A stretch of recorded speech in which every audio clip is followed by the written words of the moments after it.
By the summer of 1945, the Allies are tearing Japan to shreds. We'd scatter in all directions and shout, "They're coming!" A ground invasion seems imminent. The largest amphibious assault in human history. We knew the beaches. We knew the order of battle. But one bomb changes everything. People just sat, catching fire. Some memories will never fade, I experienced the collapse of our nation. and no survivors will ever forget. My mother thought I had been killed. Hear the voices and feel the fight.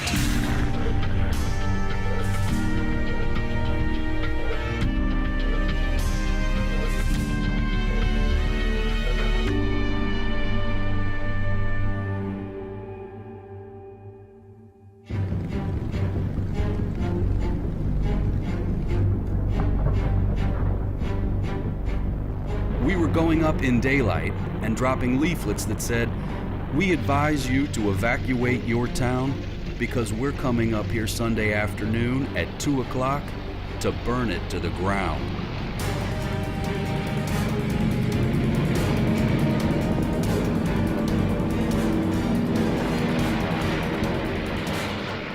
In March of 1945, General Curtis LeMay took a torch to Tokyo in the world's first large-scale use of napalm bombs. The first fire raid on Tokyo flattened 16 square miles of the city. LeMay was ecstatic. He ordered more of those missions immediately. LeMay targets any place with a war industry. In a matter of months, America firebombs 67 Japanese cities.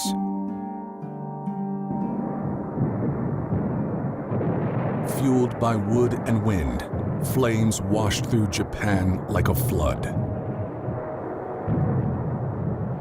Mother, with my little brother on her back, had her feet swept out from under her by the wind, and she rolled away into the flames.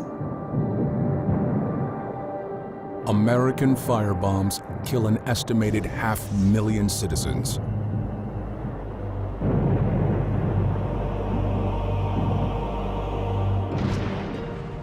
LeMay films the damage himself.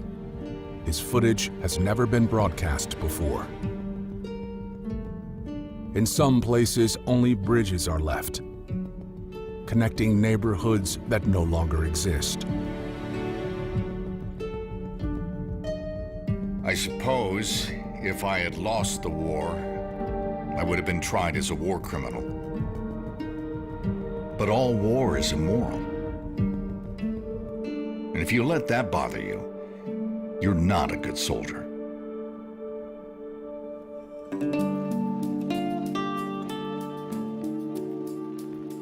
Japanese film shows the rush to evacuate. Entire classrooms of kids migrate from city to country. But they don't escape the fear. By 1945, we no longer had many classes. The main thing we did was dig an anti-tank ditch in the corner of the schoolyard. Japan is increasingly desperate. America swoops in ever closer.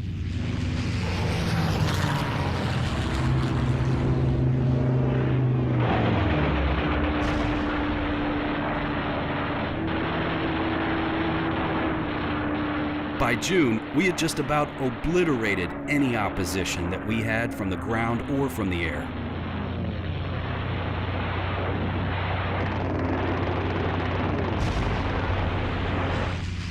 Japan deploys its last planes and pilots to face the Allies in dogfights.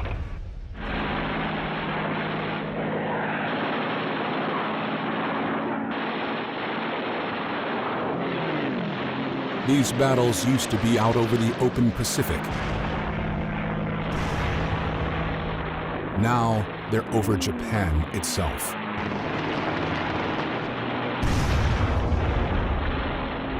Then the Japanese simply run out of gas.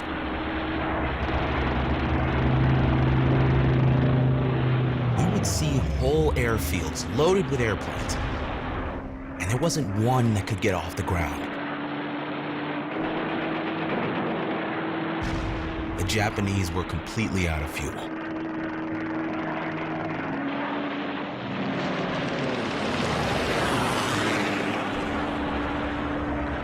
You'd find a little cargo boat with 2 or 3 drums of gasoline from some remote island trying to make it back to the mainland.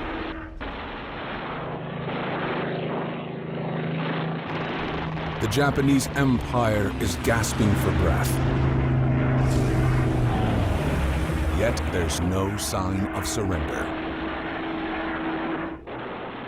Allies begin planning for the unthinkable.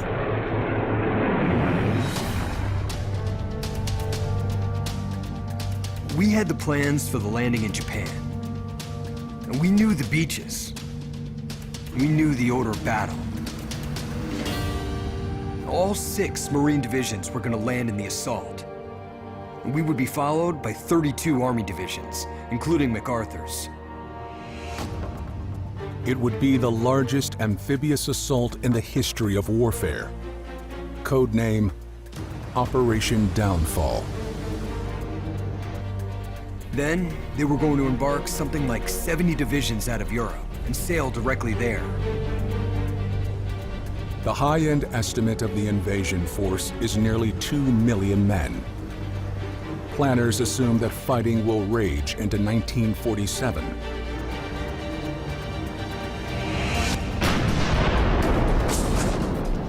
After the human wreckage left on Okinawa just weeks earlier, most Marines don't doubt this dire prediction. We knew they were digging in. All those tremendous defenses in Okinawa, they did in 4 months. They had a lot longer than that to prepare in Tokyo.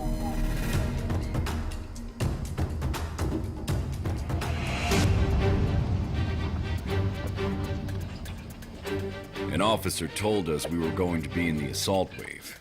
He said, look to your right and look to your left. A week after we hit that beach, one of you will be dead. That was a real morale builder. But President Harry Truman is weighing a different option.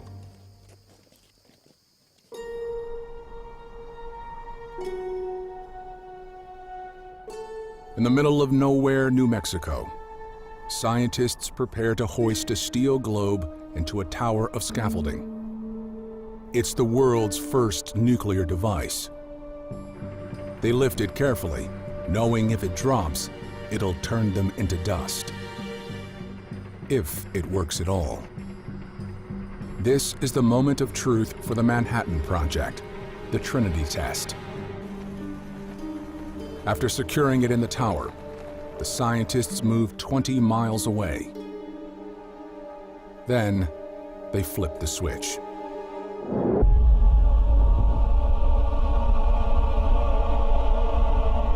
It was like being at the bottom of an ocean of light.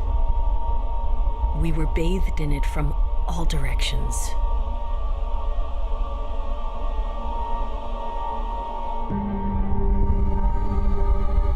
We knew the world would not be the same. A few people laughed. A few people cried. Most people were silent. Then one of Oppenheimer's colleagues turns to him and says, "Now we are all sons of bitches."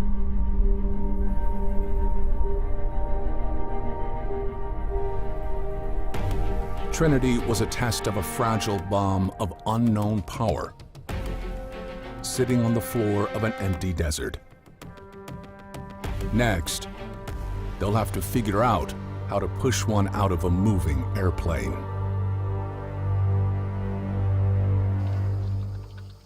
Only a handful of humans know the atomic age has dawned. For everyone else, the Pacific War still looks like this.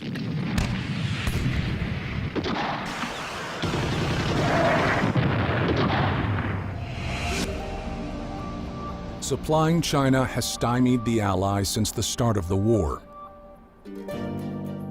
Japan controls the Burma Road, choking off China from Allied territory. As a workaround, Americans tried flying supplies over the hump of the Himalayas. They tried sending secret agents through Tibet to get on the good side of the 7-year-old Dalai Lama. Finally, they try engineering. Allies try to bypass the Japanese blockade with a new road from the Indian town of Leto. The jungle is no easy place to make a detour. It was rugged. We were assigned to Mile Zero, which we called Hell's Gate. From there, they slowly carve a new ribbon of road for 460 miles. We used every imaginable tool they had to move the earth. Workers nickname it the Big Snake. It takes a bite out of every man that works on it. I lost about 55 pounds up there on the road. The rations and the heat took me bad. But the effort pays off. A stream of supplies begins to flow into China. Now the pressure on Japan seems to be coming from every direction. Burma can now stand firm with the Allies. Japanese troops dissolve into the jungle, isolated and abandoned. Here, freedom is a relief.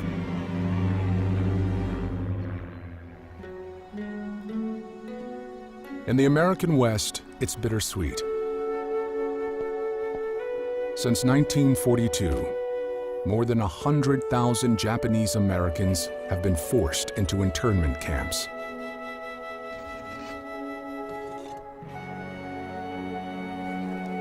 Kids have been growing up as little more than prisoners. When I got to camp, I was a junior. My diploma was from the Bureau of Indian Affairs. The fears that put them here have not materialized. They haven't become spies or saboteurs. Instead, they've been quietly showing just how American they really are.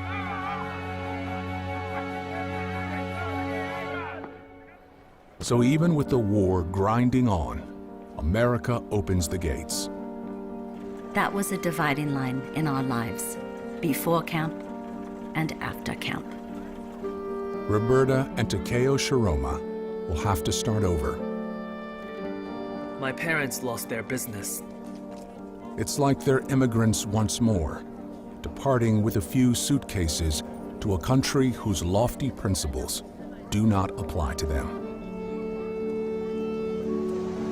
Many Americans don't want them back. One senator suggests they all be deported to Japan. West Coast newspapers decry what they call California's Jap problem.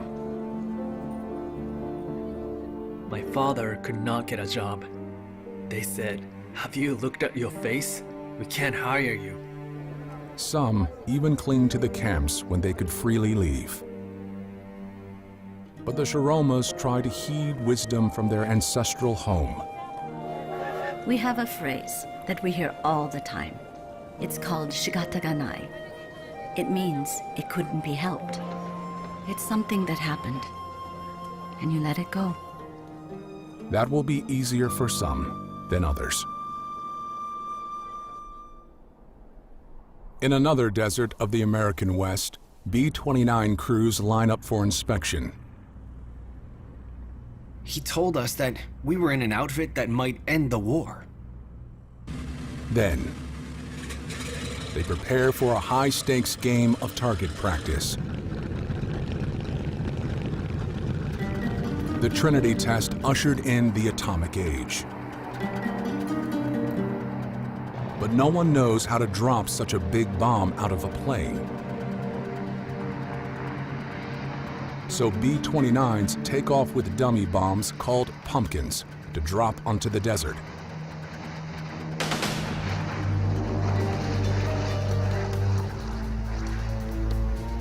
I guess they just plowed up these tumbleweeds so we could see a target.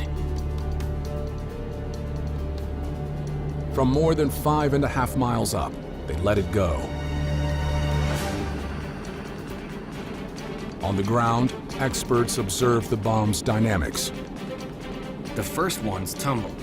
Then they changed the tail fins. People from Los Alamos were down there timing how long it would take them to fall. Someone joked that they stood in the center of the target because they felt that would be the safest place. It's not a bullseye, but with the real bomb, it might not matter.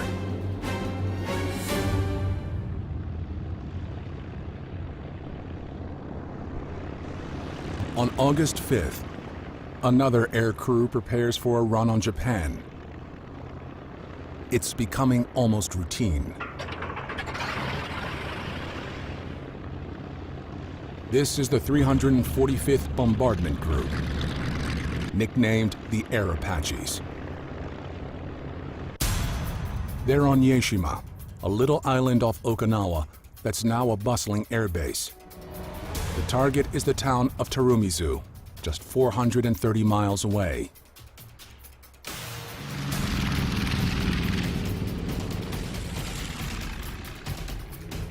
Captain John Hanna films the action himself. With Japan unable to mount much of a defense, Hanna's plane can scrape the roof lines.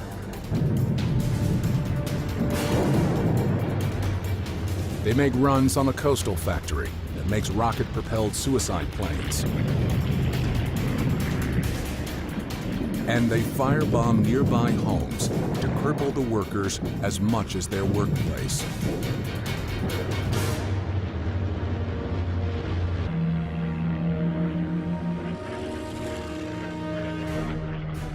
The 345th returns to base with a few scratches from anti-aircraft fire.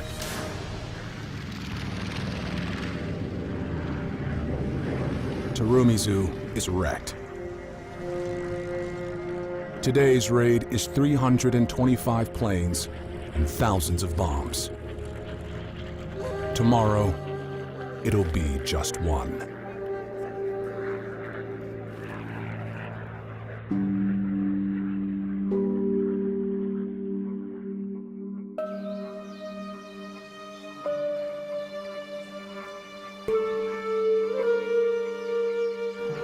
Teenager Yamaoka Machiko is on her way to downtown Hiroshima. I was in the 3rd year of high school. I left the house around 7:45.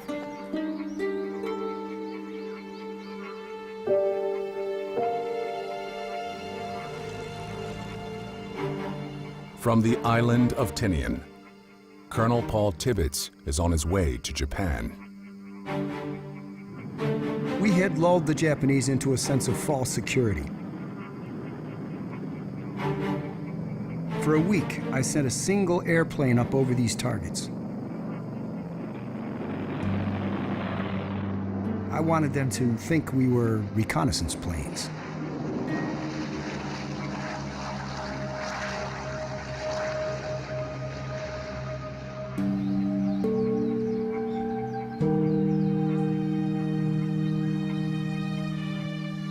I wasn't particularly afraid when B-29s flew overhead. I looked up to see if I could spot them. That was the moment.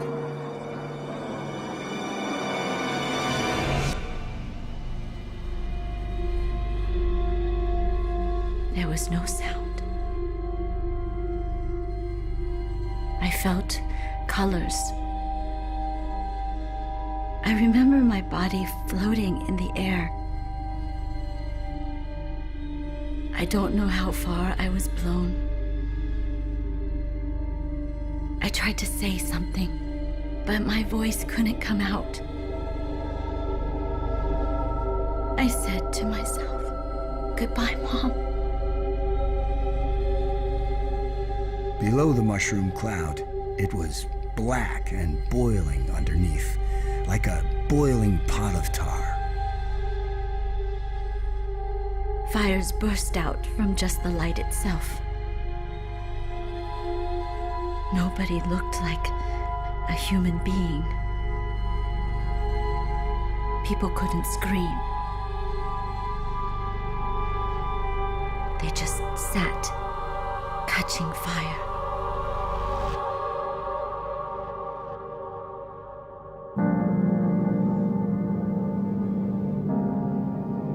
By that time, we were out over the water and on our way back home.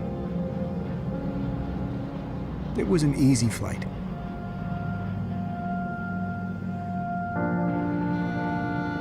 I didn't have the ability to visualize what this thing really was. There was no measure, no scale by which to judge this thing.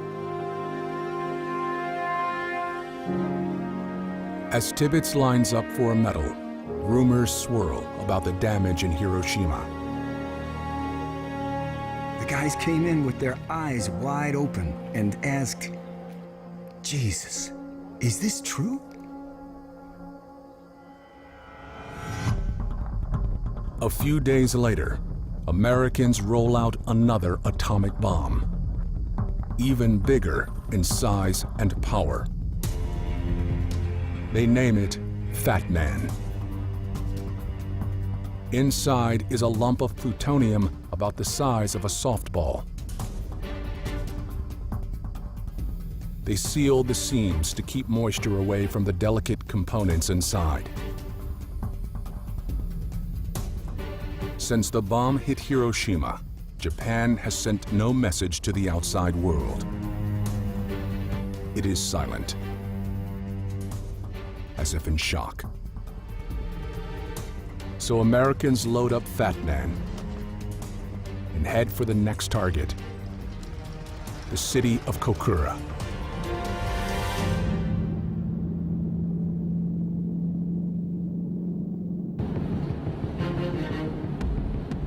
When the B-29s arrive, Kokura is socked in, with clouds and smoke from burning cities.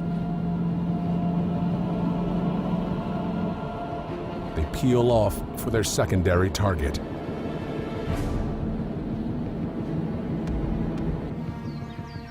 A Scottish POW is in a prison camp nearby. I saw a plane flying. 2 minutes later came a tremendous clap of thunder from Nagasaki.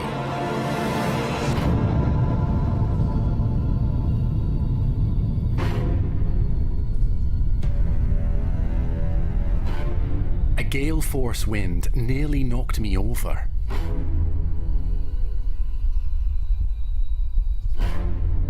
Japan isn't sure what's hitting them.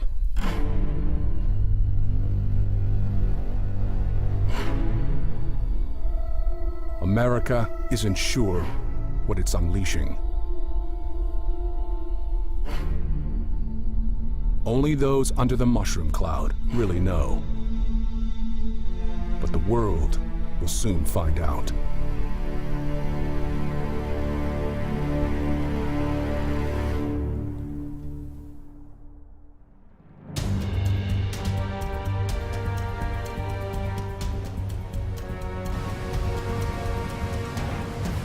The next day, the Japanese contact the Swiss, who pass messages to the Americans, even as their carriers launch more raids.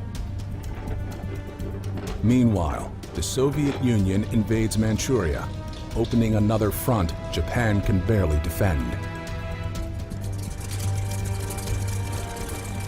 Days go by as each side deliberates and translates and negotiates.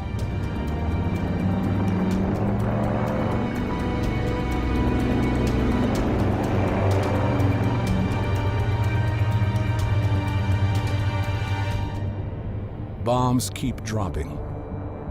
On August 13th, 1,000 carrier planes make their final dive on Tokyo. In 1942, this would have been impossible. Now, it's unstoppable.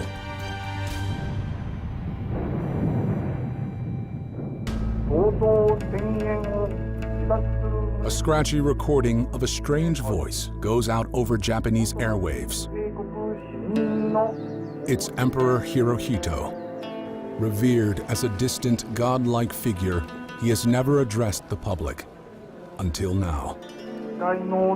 We have decided to effect a settlement of the present situation by resorting to an extraordinary measure.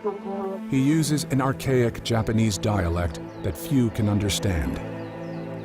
But soon, the news becomes clear. Japan surrenders.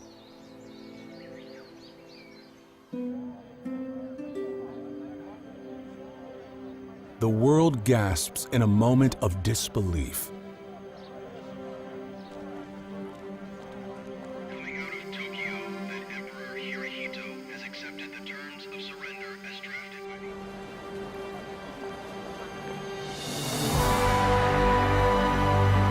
Then exhales in relief.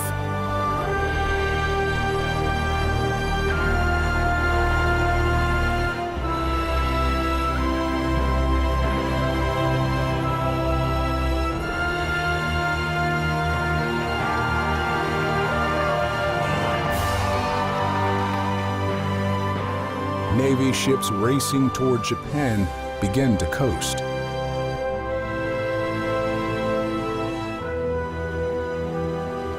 We had our ship loaded, totally loaded for us to invade. We got the message. I ran up to the bridge where a good friend was signal man. He spelled out, war is over. The captain announced it's against naval regulations, but all hands can lay down to the scullery for 2 cans of beer.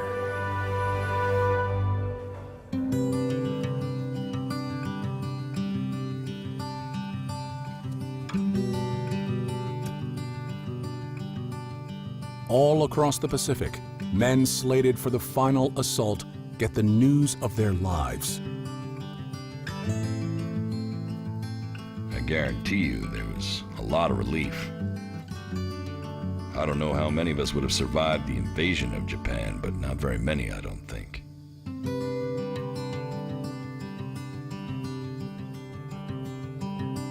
In the Philippines, word slowly gets out. Serviceman Dan Rocklin films a nation slowly rising from its knees.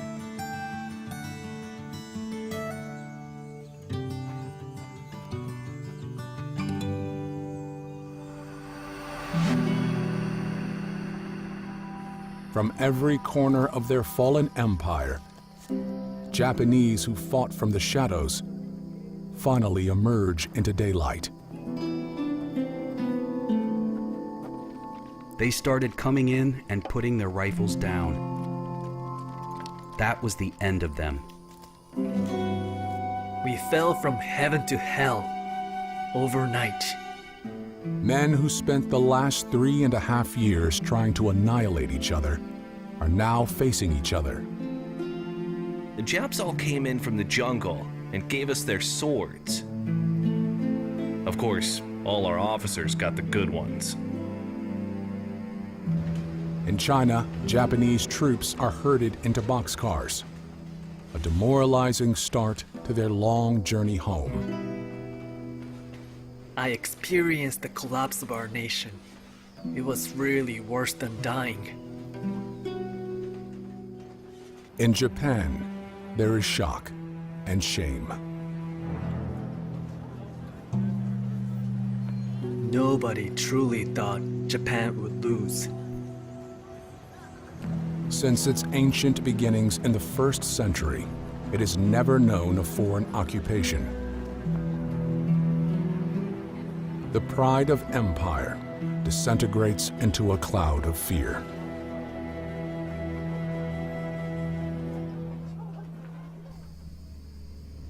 They arrive in White Plains. the color of surrender, at General MacArthur's insistence. He doesn't want any mistaken identity.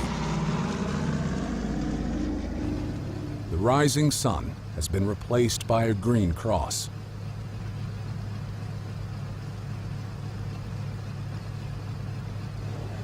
The Japanese delegation emerges.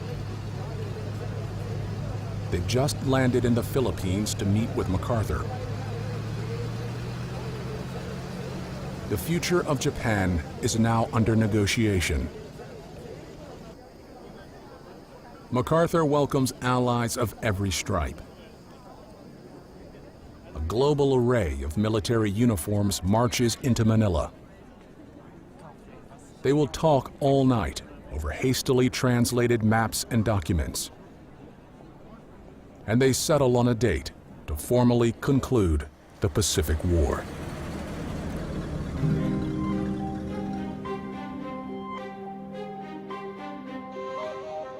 A distant Mount Fuji presides over Tokyo Bay. For all the thousands on board the USS Missouri, the focus is on one man, now Supreme Commander for the Allied Powers. I had received no instructions as to what to say or what to do. I was on my own, standing on the quarterdeck with only God and my own conscience to guide me. MacArthur stands to face the Japanese delegation and stakes his claim. I announce it my firm purpose to proceed in the discharge of my responsibilities with justice and tolerance to ensure that the terms of surrender are fully, promptly, and faithfully complied with.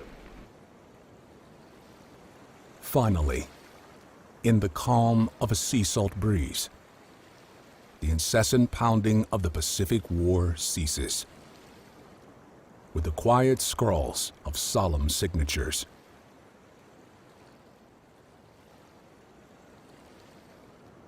The ceremony ends with a ferocious roar.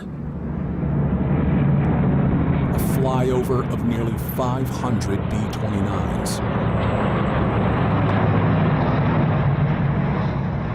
Now, both sides have to make a sudden turn, from combat to cooperation. A lasting peace in the Pacific is at stake.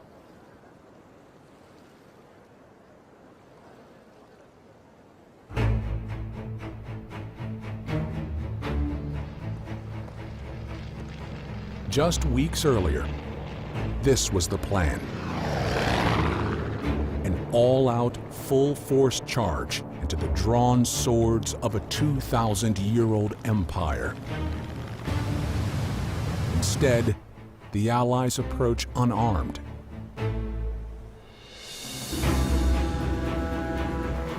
We didn't have any ammunition. MacArthur did not want any incidents. Not one incident.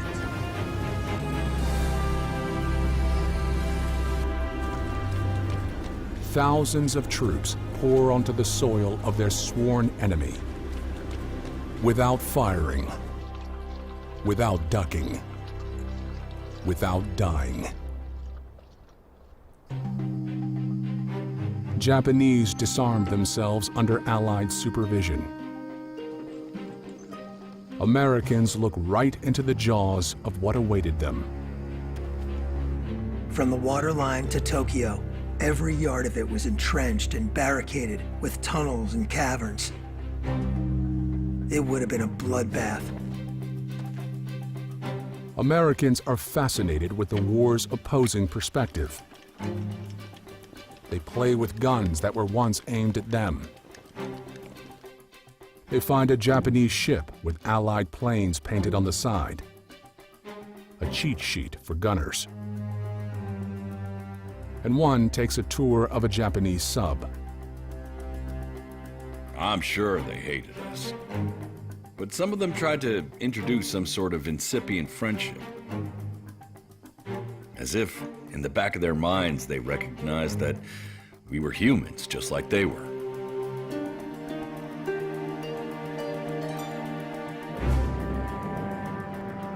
The victors are now fully ashore.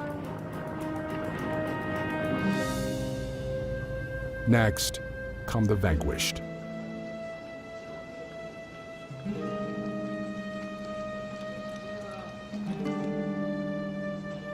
"7 million Japanese have been spread across Asia and the Pacific, fighting for the homeland they remember.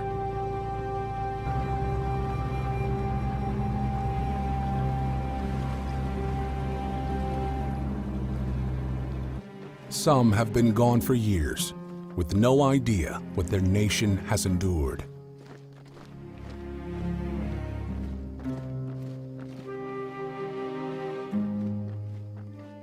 Face masks and a blast of DDT stave off the import of disease. But there's no cure for the shock of defeat. Japanese citizens imagined their enemies as ruthless barbarians. Now, these foreign armies are walking among them.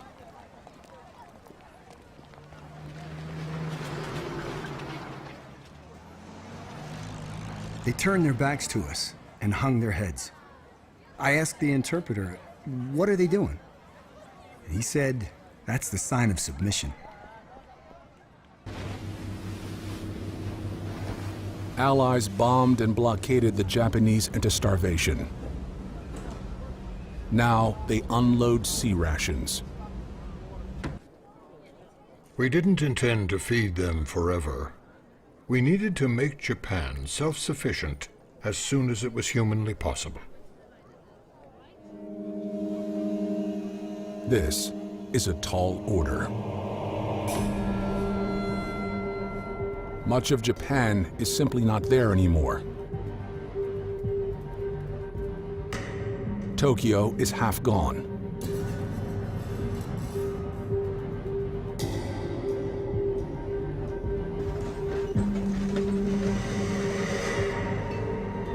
For mile after mile, it looks like a forest clear-cut down to stumps.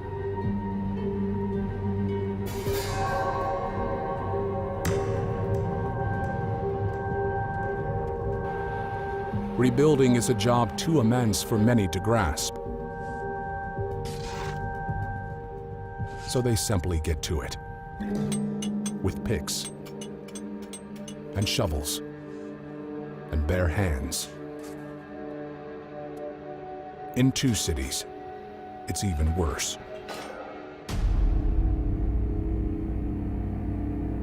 We flew directly over Nagasaki. From ground zero, everything radiated out 360 degrees.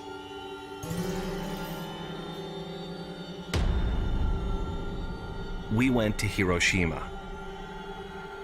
You can't imagine. For miles, there was nothing. Nothing left. This city was burned down to the sidewalks. But the bomb's lasting impact is not in the rubble of brick and mortar. It's in the scars of mind and body. Inside hospitals are injuries beyond anyone's training.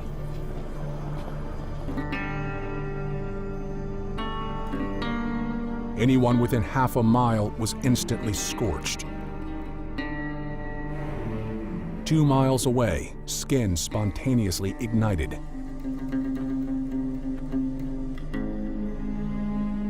Hiroshima teenager Yamaoka Michiko survives, but then has to endure. People threw stones at me and called me monster. Once my mom tried to choke me to death.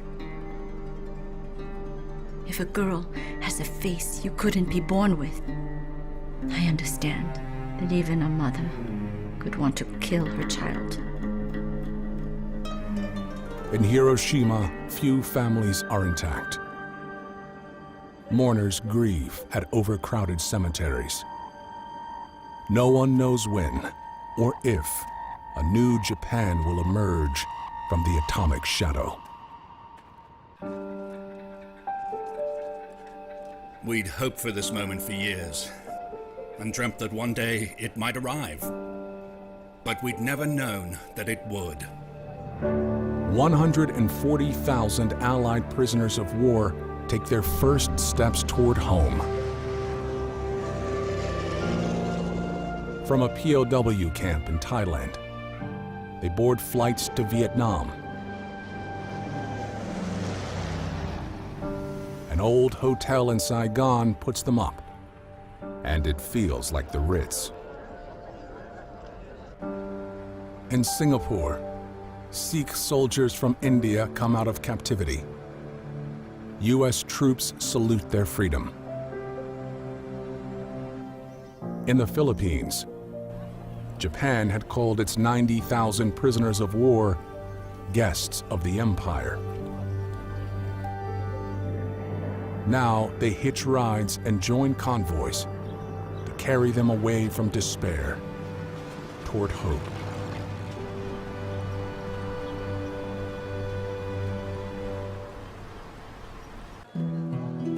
In Japan itself, 36,000 POWs have endured darkness and decay.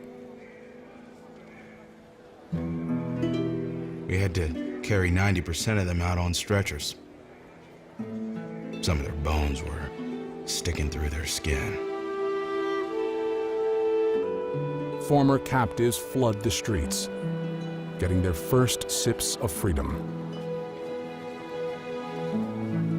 And their first crack at the all-you-can-eat mess tent.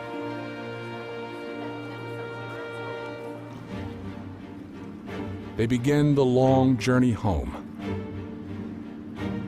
lucky to be alive.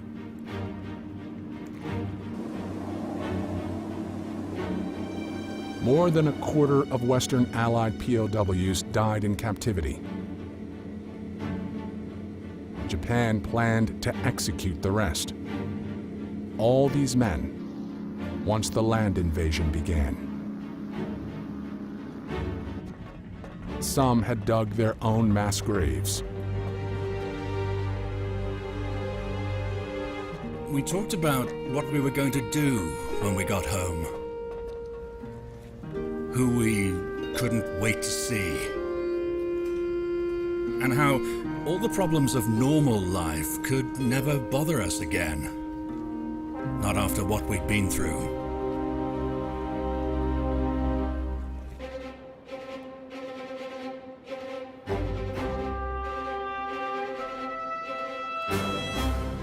We picked up over 1,000 military personnel. The ship was so crowded, but nobody complained. We were homeward bound. They crave family. My mother thought I had been killed. When I was in Hawaii, I called her and told her I was fine. Then I hit the bars and saw the girls.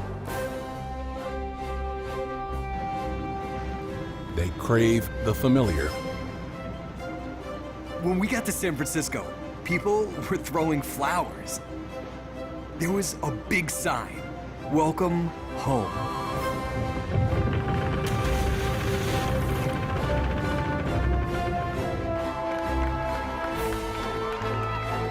They crave home cooking.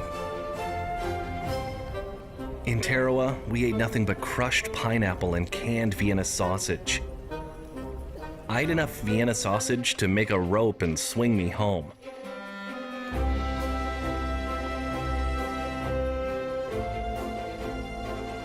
Finally, they crave normalcy. The first thing after I got discharged, I went straight to a department store. I bought me a whole suit of civilian clothes, from head to foot. And I put it on right there. Maybe I shouldn't say this, but I just took my uniform and dropped it in the garbage and walked on out. That was one happy day.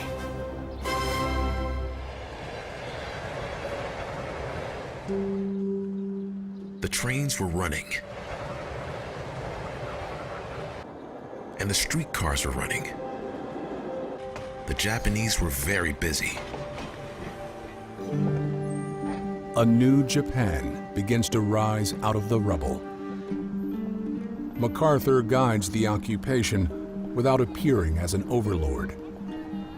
I advise the Japanese people to seek a healthy blend between the best of theirs and the best of ours. He opens civil liberties and religious freedoms beyond the deep traditions of Shinto and Buddhism. He also floods the country with 10 million free Bibles.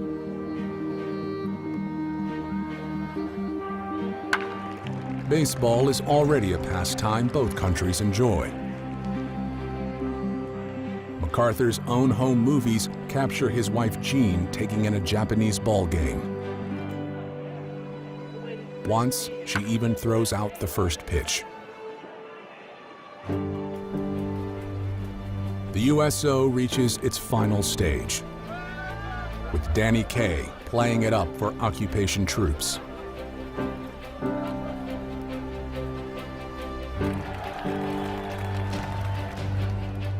Markets get busier.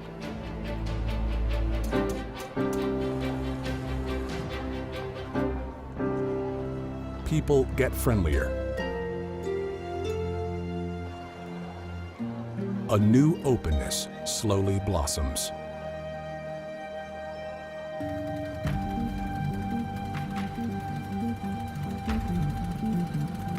MacArthur allows Hirohito to remain emperor. He goes from recluse to public figure. Kids who would not dare look him in the eye now surround him with cheers.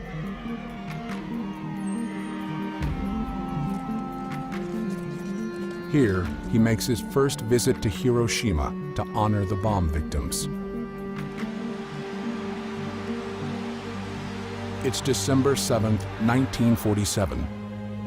Exactly 6 years after the attack on Pearl Harbor sparked the Pacific War.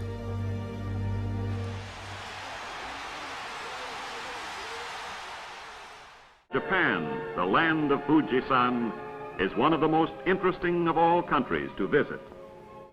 To help the rebuilding effort, America begins encouraging travel to the country it just defeated.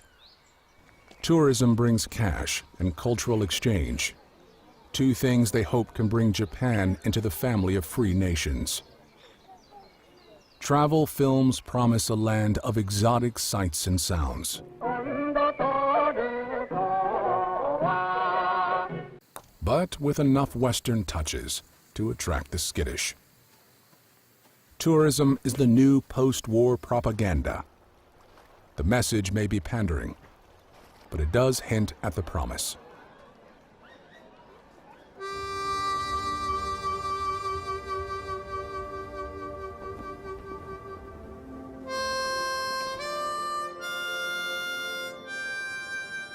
From the edges of a vast ocean, and from the ashes of its great cataclysm, new generations will begin bridging the Great Pacific Divide. But for this generation, it will never again be the peaceful sea.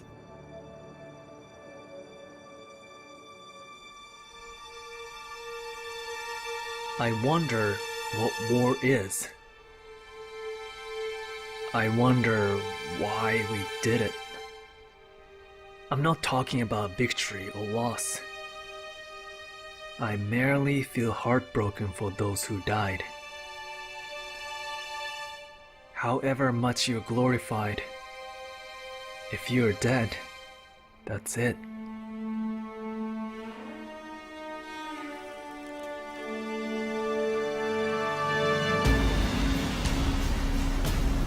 People always say this movie was realistic. Or that movie was not. War is something you don't get in any movie. pungent odor of decaying bodies. The constant clatter of automatic weapons. Suspenseful waiting. Then the impact of whispering artillery shells. Screams of the wounded and dying. The overwhelming smell of gunpowder.